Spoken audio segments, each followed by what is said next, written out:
Kita 5 menit saja ke depan berpikir, merenungi apa yang saya sampaikan. Teman-teman sekalian, kita ini sebagai orang beriman tahu dunia ini akan dilaluin. Kita tidak akan berlama-lama di sini. Jangan sampai dunia ini menjadi target utama. Berantem gara-gara tanah, berebutan karena warisan, berebutan karena jabatan, kadang-kadang berebutan hanya karena masalah pasangan hidup. Untuk apa? Untuk apa teman-teman sekalian? Dunia ini mungkin di mata antum kelihatan besar kalau dekat. Misal, saya tidak tahu bapak-bapak mengerti nggak? Kalau ibu-ibu biasanya langsung mengerti kalau masalah contoh-contoh perhiasan. Kalau ada orang punya berlian, besarnya seperti bola pingpong, kaya nggak? Rupanya ada juga bapak-bapak yang paham.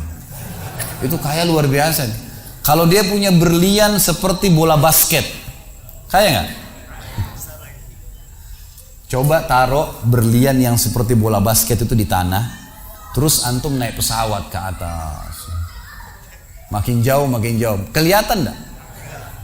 Orang yang perebutkan tanah 1000 kali 1000 meter, 1 hektar, berapa hektar, tumpah-tumpahan darah.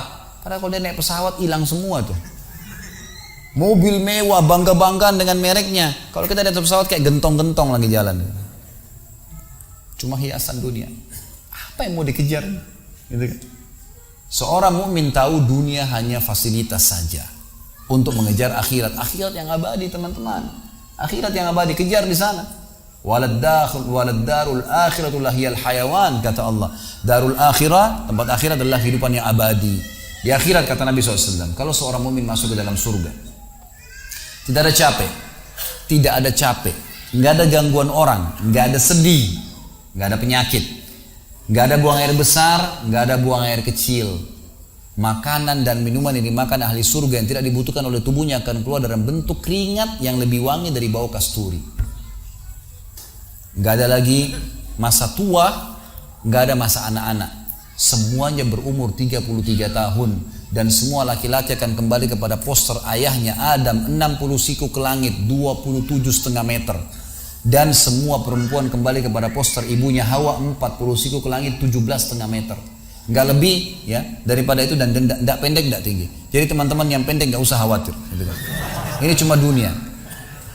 Sampai orang beriman pun tahu kalau ada orang lahir dalam kondisi fisiknya luar biasa, matanya buta, telinganya tuli, tangannya, kakinya semua putus gitu kan, itu tetap bagi orang beriman punya nilai, karena itu cuma dunia. Begitu dia meninggal, jasadnya akan dimakan oleh tanah. Sebagaimana sabda Nabi SAW, semua jasad kalian akan dimakan oleh tanah kecuali tulang ekor kalian yang darinya Allah akan tumbuhkan kalian. Di akhirat ditumbuhkan jasad yang baru. Itu yang akan hidup bersama kita di surga atau di neraka, gitu kan? Jadi ini cuma dunia sebentar. Untuk apa dikejar, teman-teman sekalian?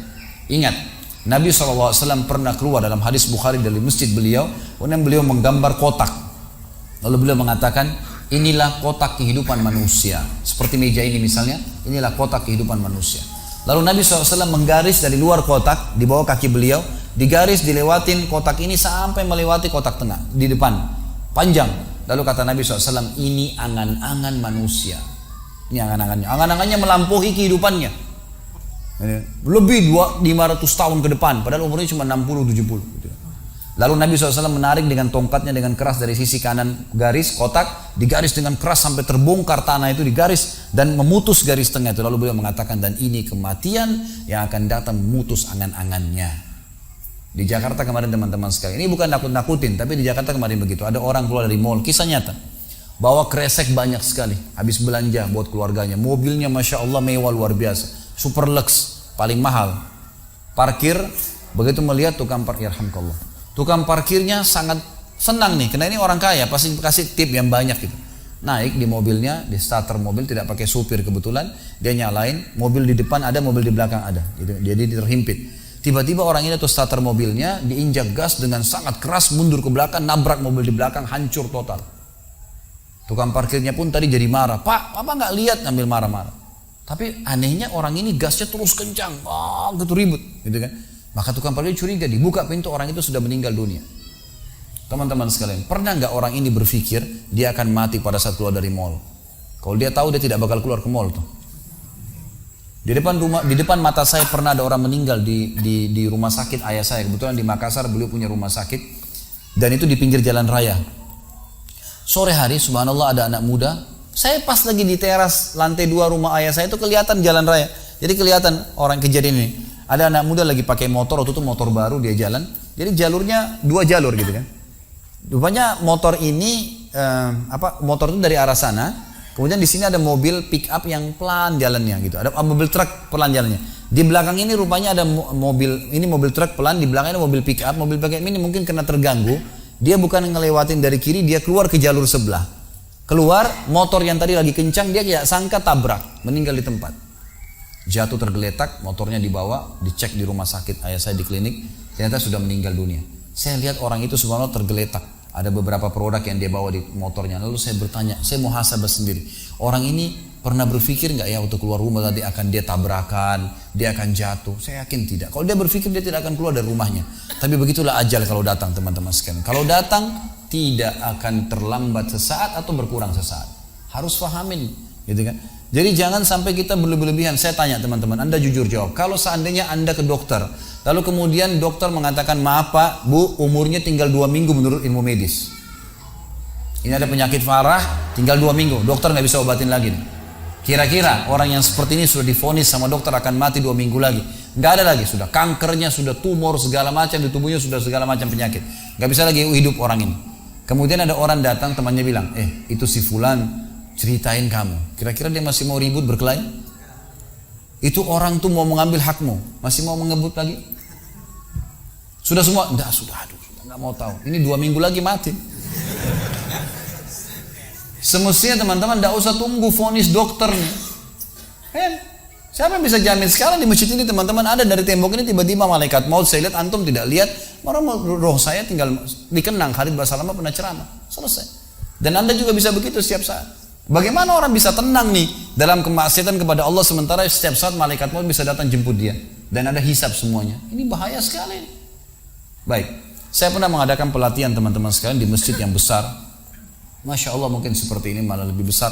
Lantai 2 juga seperti ini dan penuh. Di lantai 2 itu ada banyak ibu-ibu akhwatnya.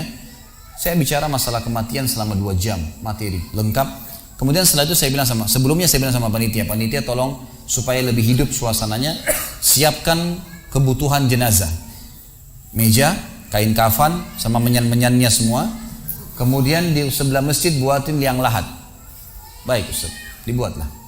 Selesai saya ceramah 2 jam, saya bilang, Bapak Ibu sekalian, saya mau ajak Anda 5 menit coba menjadi jenazah. Ada yang mau? Sempat ada yang angkat tangan depan saya. Kebetulan teman kita ini, saudara kita tukang batu. Adiknya dia kembar anak SMA sering ikut pengajian saya gitu. Dia hadir juga. Dia bilang, saya Ustaz. Baik, silakan. Pak, saya minta tolong satu hal ya. Kalau Bapak naik nanti di atas meja ini, dibungkus dengan kain kafan oleh panitia, tutup mata Anda dan bayangkan Anda sudah mati dan dengarkan apa yang saya ucapkan. Baik Ustaz, baik. Saya juga bilang sama panitia di atas masjid waktu itu, ibu-ibu, silakan kalau ibu mau coba, panitia tolong bantu. Saya sudah pandu waktu sebelum pengajian. Ringkasnya adalah dia naik. Subhanallah, begitu dia naik, Bapak Ibu sekalian, orang ini naik di atas meja, begitu tutup matanya dan ditempelin kain kafan di pipinya. Ini kain kafan asli kita beli. Ditempel di pipinya, langsung dia nangis dia, terisak-isak. Lalu kemudian panitia taruh tangannya di dadanya, harus dibungkus gitu kan. Lalu saya bilang, Pak, coba renungin sekarang Anda sudah mati dan hiruk-pikuk di masjid ini ada orang nangis. Kebetulan adiknya dia yang kembar ini murid saya duduk di sebelah kiri kanannya dan membayangkan benar kakaknya meninggal. Mereka betul-betul menangis gitu. Ada jemaah-jemaah juga yang lain pada nangis. Saya bilang hiruk-pikuk masjid ini yang sedang menangis, ada yang sedang ngobrol, ini anggap di rumah Anda pada saat Anda meninggal dunia. Dan Anda tidak bisa protes. Gak bisa bilang saya tidak mau, jangan ribut, gak bisa lagi. Udah. Panitia pun menaruh tangan kanan di atas tangan kiri, kita nggak bisa protes taruh di dada. Dibungkus dengan kain kafan pun nggak bisa. Baik, Pak, bayangkan semua peluang amal saleh yang semestinya Anda bisa kerjakan, sholat malam, sedekah bakti dengan orang tua, baca Quran, sholat berjamaah, yang Anda sia-siakan dan Anda menyesal kenapa tidak kerjakan sekarang. Dan bayangkan semua peluang dosa yang Anda tidak sia-siakan. Kesempatan zina, berzina, kesempatan dusta-dusta, kesempatan riba-riba, semua dikerjakan. Dan Anda tidak sempat taubat dan Allah akan hukum Anda sekarang. Itu Bapak Ibu sekalian, saya tidak karang-karang dia sampai nangis-nangis Bapak ini. Terus dia nangis. Lalu saya bilang, tolong panitia datangkan geranda jenazah. Datangkan. Baik Pak, sebentar lagi kami akan angkat badan Anda di geranda ini dan kami akan bawa Anda ke liang lahat sebelah masjid. Gitu kan. Diangkatlah dia. Saya bilang, Pak, renungin, resapi tubuh Anda kesentuh dengan geranda ini. Gitu kan. Ditutuplah lalu dipikul. Lalu saya pandu pakai mic, saya bilang, Pak, inilah detik-detik terakhir Anda bersama kami. Terus sesalin perbuatan-perbuatan dosa yang Anda pernah lakukan, peluang-peluang ibadah yang Anda sia-siakan. Sampai tiba di luar masjid, saya turun ke liang lahat, saya buatin sendiri tanah, kemudian saya buatin gubernur, lalu diturunkan dia. Setelah diturunkan, saya suruh tutup matanya, kemudian ditutup dengan kain. Saya keluar, lalu saya pakai mic, saya bilang, Pak, buka matanya. Inilah rumah Anda sekarang. Walaupun rumah Anda 1000 kali 1000 meter di dunia, kembali ke 1 kali 2 meter. Ini tempat Anda sekarang. Dan sebentar lagi malaikat akan datang menanyakan kepada Anda pertanyaan-pertanyaan yang Anda sudah tahu. Selesai. Berapa mungkin sekitar hitungan detik. Ini semua proses kurang dari 5 menit teman-teman sekalian. Lalu saya bilang, buka. Dibuka kain tersebut. Lalu saya bilang, teman panitia bantu. Bapak ini keluar. Keluar dia. Waktu dia keluar dari kuburan, liang lahat itu teman-teman, sempoyongan. Kayak orang yang sudah pusing gitu. Keluar. Kemudian saya bawa ke masjid. Saya pegang tangannya masuk ke masjid. Duduk. Lalu saya kasih mic. Pak, tolong ceritakan pengalamannya kepada jemaah jadi jenazah 5 menit. Itu dia pegang mic, gemetaran. Ustaz, saya tobat, saya durhaka sama orang tua, saya nggak sholat, saya begini. Ini dia lupain, ada ribuan jemaah depannya nih. Dia nangis-nangis, sebutin semua kesalahannya. Semua pada banyak ikut nangis. Dia kayak orang ketakutan betul, gitu kan? Baik, selesai. Saya panggil siapa lagi yang mau coba? 2, 3, 4 orang. Rata-rata semua begitu keadaannya, gitu kan? Alhamdulillah mereka sadar seketika pada saat itu. Lalu kemudian saya bilang penutupan. Ada bahkan ibu-ibu yang coba di atas pingsan, ibu itu. Kita bukan nakut-nakutin, tapi memang saya praktekin. Lalu saya bilang begini, Bapak Ibu sekalian, sebagai penutup acara saya bilang pada saat itu, bahwasanya ini hanya praktek jadi jenazah. Tapi ini ya akan datang satu waktu Anda dibungkus kain kafan tidak bisa kembali lagi. Sekarang masih bisa kembali beramal soleh. Dan ini pernah diperingatkan oleh Hasan Basri rahimahullah. Beliau pernah ngantar jenazah diikuti oleh seseorang. Lalu Hasan Basri tanya, wahai fulan, kalau seandainya jenazah ini tiba-tiba hidup sekarang, apa yang dia kerjakan? Kata orang ini, tentu dia akan sholat, dia akan puasa, dia akan ngaji, dia akan kerjakan ibadah-ibadah. Kata Hasan Basri, kenapa? Dia bilang karena dia sudah mati, dia tahu nilainya ibadah itu. Kata Hasan Basri, yang kau ucapkan benar, tapi yang di depan matamu ini tidak bisa hidup lagi. Kamu sekarang masih hidup, kerjakan seperti dia kalau dia hidup. Jangan tunggu itu, gitu kan? Ingat teman-teman, pujian teman, ancaman teman, atau orang sekitar kita, hanya sepanjang lidahnya. Kamu hebat ya, kamu kaya ya, kamu gagah ya, kamu cantik ya, sepanjang lidahnya demi Allah. Mau apa itu? Apa yang mau direbut? Orang-orang setengah mati sholat malam sejam 2 jam, besok ceritain ke orang hanya butuh pujian sepanjang lidah dia. Untuk apa? Teman-teman yang suka riak nih, saya ajarin caranya gampang. Ada caranya gampang. Kalau Anda besok pagi mau cerita kepada teman-teman Anda di kantor atau tempat, saya tadi malam sholat malam, gak usah tunggu besok pagi setengah mati, ngantuk-ngantuk nanti malam bangun. Jam 2 malam sebentar datangin rumah teman yang jadi target, ketok pintunya, nih saya mau sholat, lihat ya. Selesai, gitu kan. Untuk apa nunggu besok setengah mati, gitu kan. Gak ada gunanya riak, pujian orang sepanjang lidahnya, jangan, gitu kan. Gak ada gunanya. Jadi teman-teman sekalian, sadarilah mati akan datang dan jadilah seperti Bilal radhiyallahu anhu, sahabat Nabi yang mulia. Waktu ditanya, ma ra'yuka bil maut, apa pendapat Anda dengan kematian? Kata beliau, marhaban bil maut, selamat datang kematian. Apa yang saya mau takutin? Apa yang dia mau takutin kalau selama hidupnya dari bangun tidur sampai tidur semua ketaatan? Pastilah terbalik, orang rindu, gitu kan? Orang mukmin itu rindu. Waktu terjadi perang Yarmuk tahun 14 Hijriah, waktu itu dipimpin oleh Khalid bin Walid dengan di situ di dalam pasukan ada Sa'id bin Zaid. Sa'id bin Zaid salah satu dijamin masuk surga. Teman-teman bisa nonton serialnya di website di www.khalidbasalama.com, ada serial sahabat. Saya ceritakan di situ ceritanya.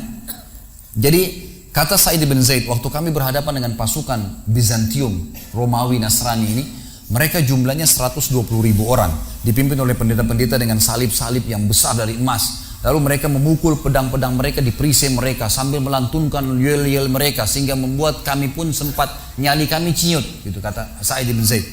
Lalu subhanallah, datanglah Abu Ubaidah bin Jarrah, pimpinan perang yang lain, mengatakan, ya muslimin beginilah, begitulah, semangatlah, pahala jihad disampaikan.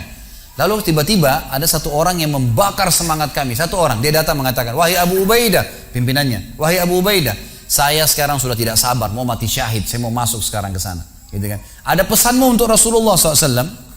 Ada pesan tidak untuk Nabi? Saya sudah tahu saya akan mati nih. Kata Abu Ubaidah, sampaikan salam kami dan kami memperjuangkan agamanya. Orang itu pun masuk ke musuh sendirian, menembus musuh tersebut sampai mati syahid. Kata Sa'id bin Zaid, Suatu saya lihat semangatnya orang tersebut dan tahu yakin dengan janji Allah benar, maka saya loncat dari kuda saya lalu saya tunduk, kemudian saya membaca Allahu Akbar lalu saya menyerang musuh. Semenjak itu rasa takut saya hilang dan akhirnya kami memenangkan peperangan. Jadi memang teman-teman sekalian, mati itu akan dilaluin dan memang mati sebuah pintu, kita harus laluin. Tanpa mati tidak bisa. Tapi orang beriman tahu mati itu justru kebahagiaan buat dia, karena semua yang bertahun-tahun dia kerjakan dia akan panen di sana. Semua kehidupan abadi ada di sana, maka dia rindu dengan mati. Tidak perlu takut, gitu kan? Toh akan datang. Jadi harusnya difahami masalah-masalah seperti ini. Baik teman-teman sekalian, kita tutup dengan sebuah kisah yang kita rangkumkan insya Allah tentang masalah orang kalau bertakwa kepada Allah.